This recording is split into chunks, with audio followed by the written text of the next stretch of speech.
Sahabat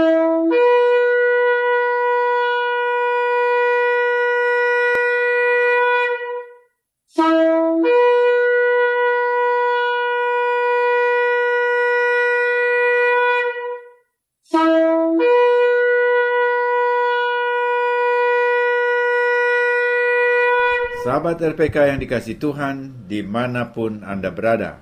Shalom Besiem Yeshua HaMashiach, salam sejahtera dalam nama Yeshua HaMashiach, dalam nama Tuhan Yesus Kristus Juru Selamat kita.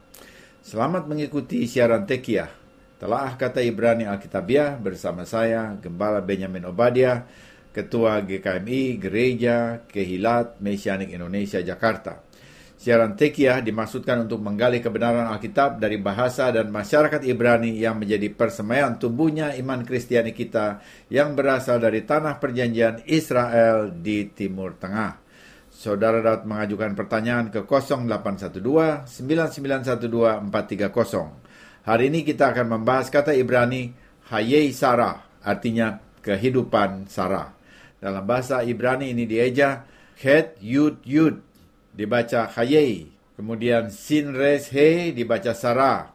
Kata kunci, menangis dalam batas, penundukan diri pada suami, mendengar istri, jodoh dari Tuhan, mempelai wanita bagi Mesias. Hayei Sarah, Kejadian 23 ayat 1 dan 2. Sarah hidup 127 tahun lamanya, itulah umur Sarah. Kemudian matilah Sarah di Kiryat Arba, yaitu Hebron, di tanah Kanaan. Lalu Abraham datang meratapi Lispot dan menangisinya, Felif Kotaf. Sarah hidup 120 dan 7 tahun lamanya, lalu matilah ia di Kiryat Arba.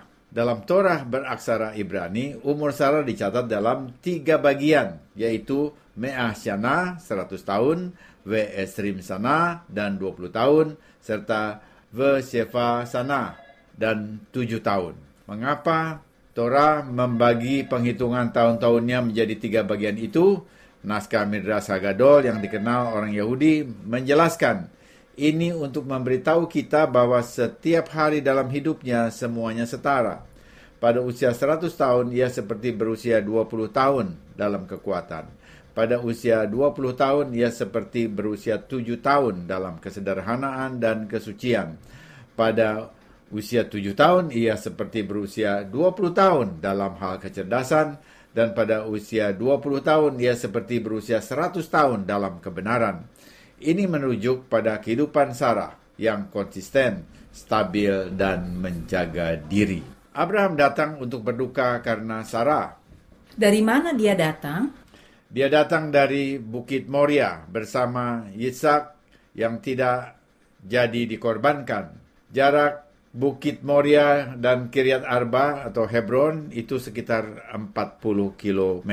Torah tidak memberi keterangan mengapa Sarah meninggal. Kejadian pasal 22 menceritakan akedah, pengikatan Yitzhak, dan kemudian pada pasal 23 ayat 1 menulis tentang kematian Sarah. Apakah ada hubungan antara pengikatan Yitzhak dan kematian Sarah? Tradisi Yahudi menyatakan ada hubungan sebab akibat di antara keduanya. Beberapa sumber menyatakan bahwa Sarah wafat karena kaget mengetahui suaminya mau mengorbankan anak mereka. Ketika ia mendengar bagaimana anaknya diikat di mezbah, ia disergap oleh ketakutan sehingga jiwanya meninggalkan dirinya. Midrash Rabbah.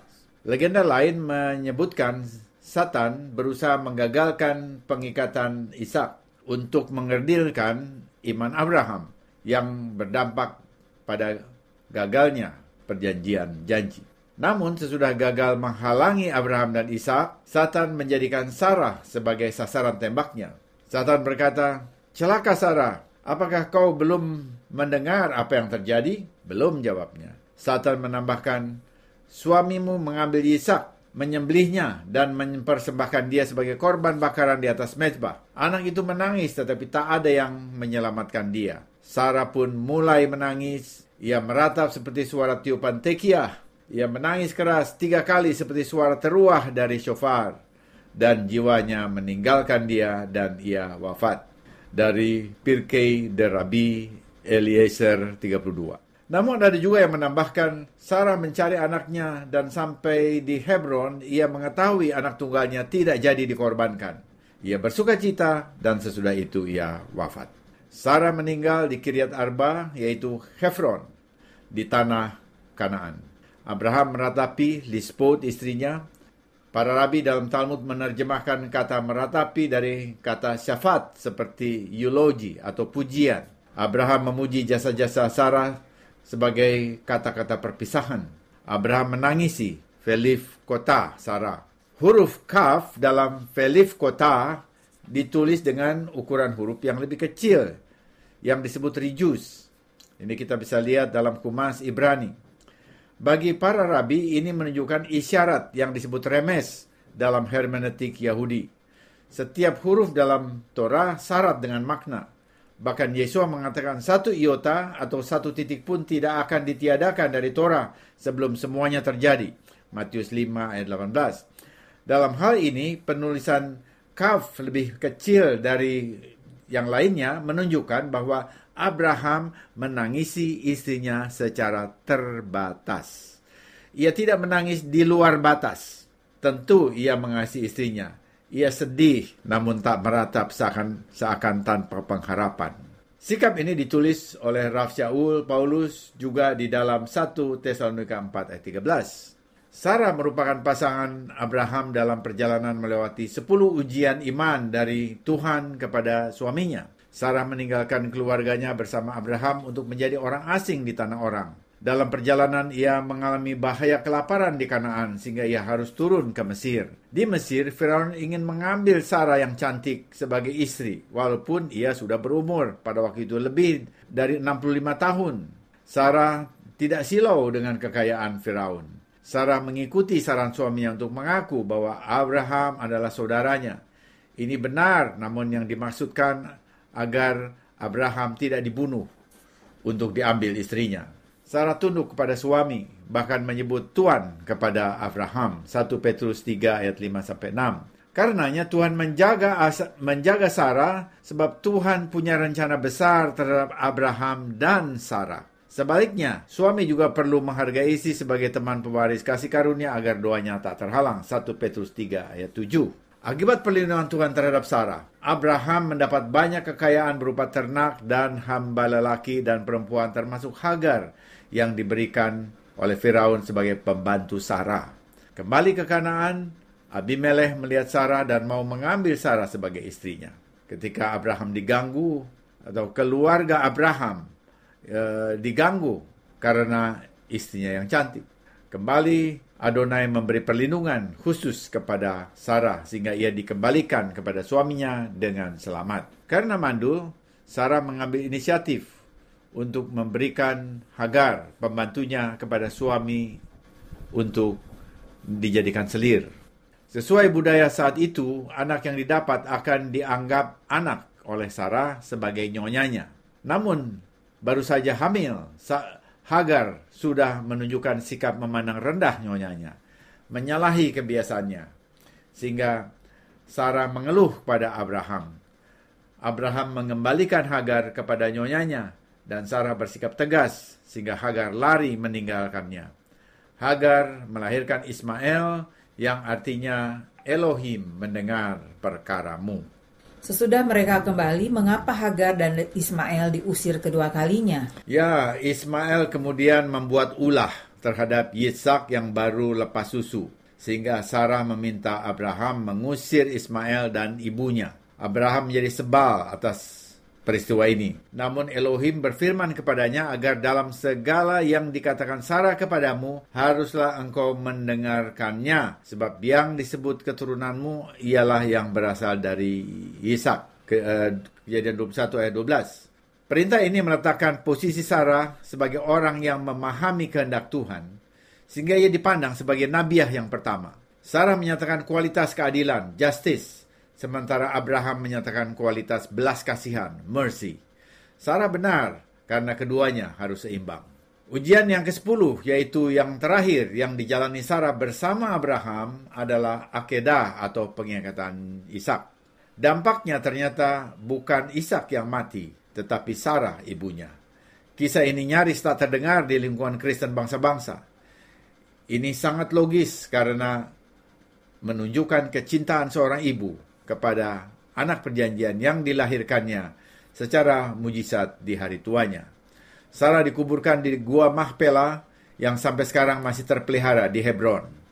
Abraham membeli gua itu sekalipun ia ditawarkan untuk memakai saja kuburan itu oleh Efron yang orang Het, pemiliknya. Tetapi Abraham tidak menerima tawaran itu. Ia membayar penuh harga 400 sikal perak yang disebutkannya. Sesungguhnya harga ini sangat mahal, sekitar 10 kali lipat. Ini menunjukkan kecintaan Abraham kepada almarhumah istrinya. Komentar rabbinik juga menjelaskan bahwa Abraham tahu bahwa Adam dan Hawa juga dikuburkan di Gua Mahpela yang terdiri dari 2 bagian. Dari Talmud Eruvin 53a. Gua Mahpela merupakan bidang tanah pertama yang dimiliki keturunan Abraham di tanah Kanaan. Bidang tanah lainnya adalah lokasi Bait Suci, yaitu kubah batu Dome of the Rock yang dibeli oleh Daud dari Ornan. Dan kuburan Yosef di Sichem yang dibeli Yakub. Jadi secara historis, bangsa Arab tak dapat menuntut untuk memiliki semua lokasi yang sudah dibeli itu oleh Abraham. Termasuk lokasi Bait Suci di Dome of the Rock dan sekitarnya. Abraham menguburkan istrinya. Keyakinan orang Yahudi menghargai jenazah orang mati. Bila dimungkinkan, jenazah dimakamkan dalam waktu sehari atau 24 jam sesudah kematian. Menghadiri kedukaan sangat dianjurkan. Sikap hormat pada jenazah karena tubuh manusia dibentuk menurut citra Tuhan. Jenazah orang Yahudi tidak dikremasi karena keyakinan akan kebangkitan. Orang Kristen bangsa-bangsa juga mengikuti cara pandang Alkitabiah ini. Namun saat ini kita melihat juga ada orang-orang Kristen bangsa-bangsa yang mulai memilih dikremasi dengan pertimbangan praktis. Ini memang bersifat pribadi, namun baik juga secara pribadi. Cara pemakaman kita disesuaikan dengan tradisi iman Alkitabiah, yaitu dengan dikuburkan. Menyadari perjanjian janji yang diterimanya perlu dilanjutkan kepada generasi berikutnya. Lador Fador. Sesudah kematian Sarah, Abraham memberi perhatian penuh untuk mencari jodoh bagi Ishak, anak perjanjiannya. Kepada Eliezer, hamba yang ditugasinya, Abraham meminta ia menghindari calon dari bangsa Kanaan. Di zaman sekarang ini terdengar rasis. Mengapa Abraham bersikap demikian? Bangsa Kanaan adalah penyembah berhala dan biasa dalam imoralitas seksual. Tetapi bukankah semua bangsa di dunia seperti itu? Tentu ada alasan yang lebih khusus. Adonai berfirman bahwa tanah Kanaan akan diberikan kepada keturunan Abraham, menyingkirkan bangsa Kanaan yang menduduki tanah tersebut tanpa perintah Adonai. Ini yang menjadi alasan pokok. Kawin campur keturunan Abraham dengan bangsa Kanaan akan memunculkan warisan bersama, sehingga Abraham melanggar rancangan Tuhan. Siapakah Eliezer? Eliezer adalah hamba yang paling tua di rumah Abraham. Ia salah seorang yang dibuat Abraham di Haran. Artinya, ia seorang yang sudah diperbaharui menjadi orang percaya. Ia seorang yang mempunyai penguasaan diri sehingga mampu mengendalikan kecenderungan jahat atau yetzer hara, kedagingan, sama seperti Abraham. Dari Midrash Rabbah 59 ayat 8. Karena Sarah lama tak punya anak, Eliezer dipandang oleh Abraham sebagai calon yang akan meneruskan perjanjian Tuhan. 15 ayat 2. Oleh kesetiaan Eliezer, Abraham percaya bahwa ia sanggup menjalankan tugas dengan benar. Eliezer diminta bersumpah demi Adonai Elohim untuk menjalankan tugas mencari istri bagi Ishak. Abraham menetapkan 3 syarat kepada Eliezer. Pertama, tidak mengambil istri bagi Ishak dari antara perempuan Kanaan. 2. Istri Ishak harus dicari dari keluarga Abraham di Aram, Mesopotamia. Ketiga, Ishak tidak boleh dibawa kembali ke keluarga Abraham. Ia harus tetap tinggal di Kanaan. Untuk tugas lamaran ini, Eliezer membawa 10 ekor unta dan berbagai barang berharga tuannya. Sampai di Aram, Eliezer berdoa mohon kasih setia, Hesed Adonai Elohim, agar mencapai tujuannya, mendapatkan calon istri Ishak. Ini berlaku sampai masa kini. Setiap orang perlu berdoa, mohon pimpinan Tuhan untuk mendapatkan jodoh masing-masing. Lalu ia meminta tanda agar gadis yang dimaksud bukan saja mau memberi minum kepadanya, tetapi juga mau memberi minum kepada 10 ekor untanya yang haus. Padahal unta yang haus dapat minum 40 liter per ekor atau 400 liter untuk 10 ekor. Wow, ini adalah perempuan yang luar biasa. Bukan hanya ramah, tetapi juga siap bekerja. Sebelum ia selesai berbicara, lihatlah, Rivka datang. Rivka merupakan jawaban doa Eliezer dari Tuhan. Medras Rabbah merangkum 3 orang yang dijawab doanya oleh Tuhan saat kata-kata mereka keluar dari mulut mereka. Eliezer, hamba Abraham, Mose saat melawan Korah, dan Salomo saat penghabisan bait suci. Kisah para rasul juga mencatat banyak contoh lainnya. Ini menunjukkan bahwa Tuhan serius menjawab doa anak-anaknya yang memohon kepadanya, termasuk dalam hal permohonan jodoh daripadanya. Siapakah Ribka? Ribka adalah anak Betuel, anak Nahor, saudara kandung Abraham. Jadi Betuel artinya tinggal bersama Tuhan, adalah keponakan Abraham. Sehingga Ribka adalah cucu keponakan Abraham. Ia anak gadis yang dalam bahasa Ibrani-nya Na'arah, belasan tahun, sangat cantik, parasnya seorang perawan, Betulah, belum pernah bersetubuh dengan laki-laki. Namun Ribka juga disebut Ha'almah, yang diterjemahkan sebagai gadis yang dewasa. Usia Ribka saat bertemu Eliezer dalam literatur Yahudi bervariasi. Kitab Yasar menulis ia berumur 10 tahun. Dalam Talmud ada rabi yang berpendapat 3 tahun. Terhadap variasi ini kita pegang Torah di atas semuanya. Na'arah adalah gadis berusia belasan tahun. Na'ar bagi pria, Na'arah bagi wanita. Kecantikan tentu disukai, namun itu hanya bonus. Eliezer tidak memasukkan unsur kecantikan dalam kriterianya. Sikap umum terhadap kecantikan dapat dilihat dalam Amsal 30 ayat 31 yang dibaca di dalam jamuan Erev Syabat keluarga pada setiap hari Sabat. Dan pada berkat yang disebut Eset Hayil ditujukan kepada istri. Kemolekan, Hachen, adalah bohong, dan kecantikan, Yofi, adalah fana atau hefel. Tetapi istri yang takut akan Tuhan, Yirat Hashem, dipuji-puji. Saat bertemu dengan ayah dan keluarga Rivka, Eliezer menyatakan maksudnya untuk segera mendapatkan sikap keluarga. Karenanya mereka memanggil Rivka dan menanyakan langsung kepadanya, maukah engkau pergi beserta orang ini? Jawab Rivka, mau. Di sini kita belajar bahwa seorang wanita tidak boleh dinikahkan tanpa persetujuan. Ini komentar Rashi. Ini sekitar 2500 tahun sebelum Masehi. Jadi kalau ada kawin paksa di abad 21 ini, sungguh ini merupakan tindakan melawan peradaban. Jawaban Rivka adalah jawaban perempuan dewasa, bukan anak-anak. Rivka segera memutuskan itu karena ia mau cepat mengikuti langkah iman Abraham meninggalkan keluarganya yang masih memelihara berhala atau jimat terafim. Kisah Abraham mencari menantu bagi Ishak anaknya merupakan bayangan atau nubuat bagi kisah keselamatan. Dalam tingkat tafsir dras atau kiasan, Abraham adalah gambaran Bapak Surgawi. Ishak adalah gambaran Mesias sebagai pengantin pria. Eliezer merujuk kepada peran Roh Kudus, dan Rivka merujuk pada orang percaya sebagai mempelai wanita. Peran Roh Kudus adalah membawa jemaat sebagai pengantin wanita kepada Mesias, pengantin pria. Roh dan pengantin perempuan berkata, marilah, Wahyu 22 ayat 17. Umat yang dewasa sebagai mempelai wanita dipimpin Roh Kudus justru ingin cepat bertemu dan bersama dengan Mesias. Dalam gambaran ini, kita umat Tuhan yang percaya dikiaskan sebagai mempelai wanita yang dipimpin oleh Roh Kudus untuk berjumpa dengan Mesias Yeshua sebagai mempelai pria, seperti yang tertulis atau yang ditulis oleh Rasul Paulus.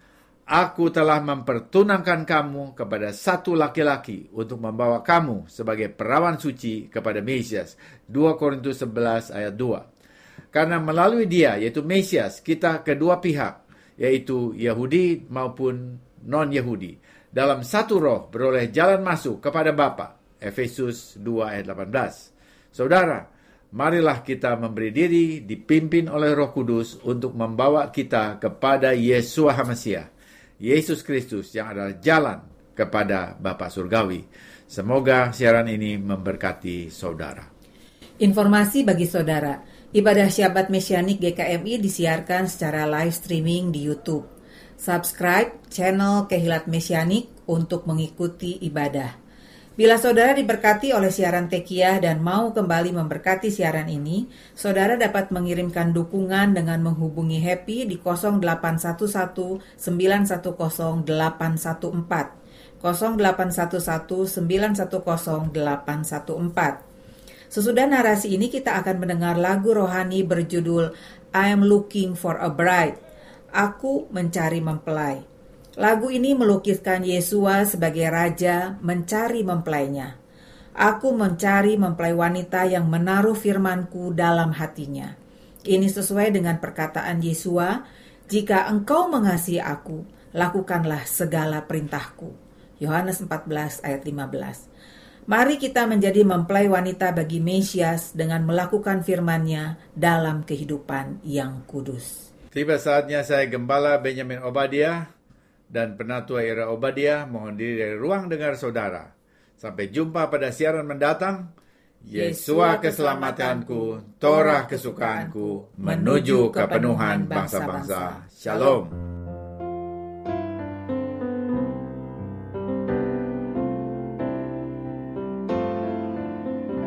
I'm looking for a bride who'll hold my words in her heart. And from me she'll never hide. I'm looking for a bride.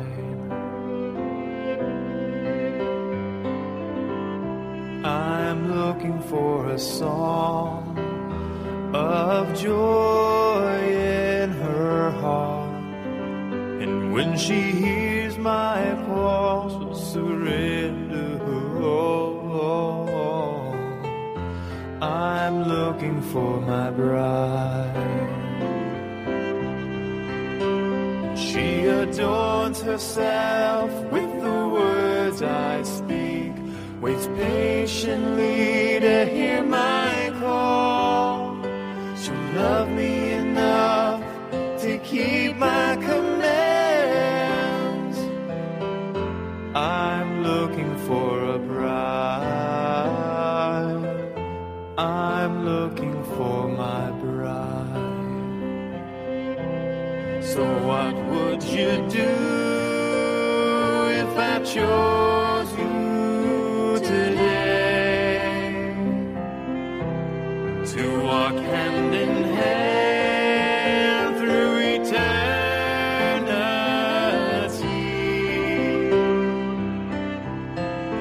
You'd be my treasure.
finally found my bride.